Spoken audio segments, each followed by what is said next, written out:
रक्षाबंधन का इतिहास हमें महाभारत काल से मिलता है। भगवान श्री कृष्ण की श्रुत देवी नाम की एक चाची थी।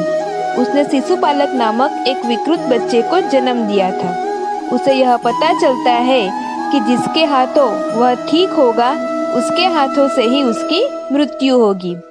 एक दिन श्री कृष्ण अपनी चाची से मिलने आए और जैसे ही श्रुत देवी ने शिशुपाल को श्री कृष्ण के हाथ में दिया वह एकदम सुंदर हो गया।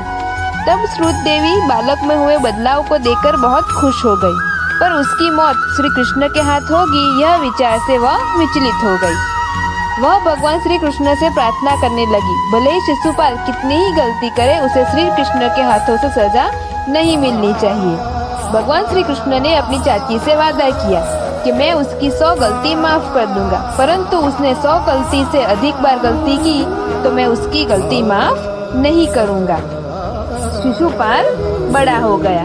बड़ा होकर वो चेडी नामक राज्य का राजा बन गया और वो बहुत क्रूर था और भगवान श्री कृष्ण का रिश्तेदार भी। शिशुपाल अपनी क्रूरता के चलते अपने राज्य को भी बहुत परेशान करता था और बार बार भगवान श्री कृष्ण का भी अपमान किया करता था। पर एक बार तो उसने हद ही कर दी। जब शिशुपाल ने श्री कृष्ण का भरी सभा में अपमान कर दिया और बहुत निंदा की, परंतु इस बार 100 गलतियों का आंकड़ा भी उसने पार कर दिया था। तुरंत ही भगवान श्री कृष्ण ने अपने सुदर्शन चक्र से शिशुपाल का वध कर दिया। भगवान श्री कृष्ण की अनेक चुनौतियों के बाद भी शिशुपाल ने अपना स्वभाव नहीं बदला। उसके अंत में उसका नाश हुआ। भगवान श्री कृष्ण जब उसका वध कर रहे थे तब सुदर्शन चक्र से उन्हें चोट लग गई, जिसमें से बहुत खून बहने लगा। इस दृश्य को देखकर वहां पर उपस्थित सभी लोग इधर उधर भागने लगे। द्रौपदी ने देखा और उसने अपने कपड़े का टुकड़ा फाड़कर उस पर लगा दिया। भगवान श्री कृष्ण ने उससे वादा किया कि जैसे ही उनके दुख में उनका साथ द्रौपदी ने दिया है वह भी द्रौपदी को उनके दुख में उनका साथ देंगे। उन्होंने कहा, मेरी बहन तुम्हारा शुक्रिया, मैं तुम्हारी रक्षा करने का तुम्हें आश्वासन देता हूँ। इस घटना से रक्षाबंधन पर्व शुरू हुआ। उन्होंने द्रौपदी को रक्षा करने का वचन दिया। इसीलिए जब कौरवों ने भरी सभा में द्रौपदी की साड़ी खींचकर उसका अपमान करने का प्रयास किया था तो भगवान श्री कृष्ण ने द्रौपदी को बचाकर अपना वादा पूरा किया था। और इसी तरह द्वापर युग से बहनें अपने भाई की रक्षा के लिए उसकी कलाई पर राखी बांधती है।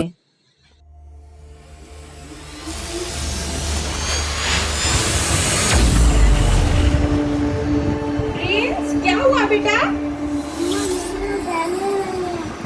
तो मैं बांध देती हूँ प्रिंस के राखी। परेशान क्यों हो रहा है मेरा प्रिंस बेटा?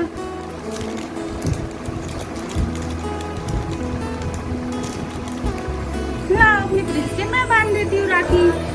वो वाला लाओ, राइट हैंड लाओ, ये वाला।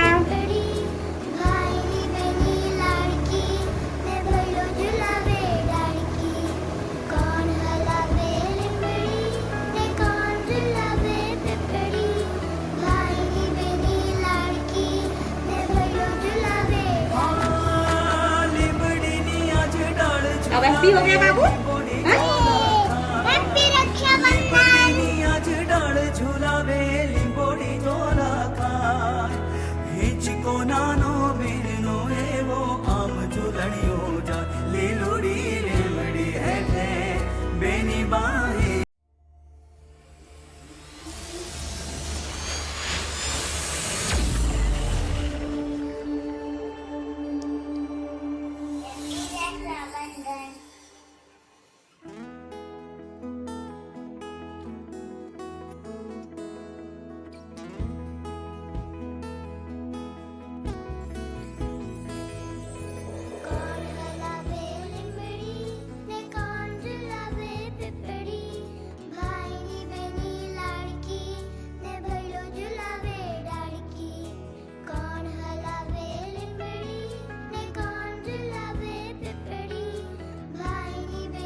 झुलावे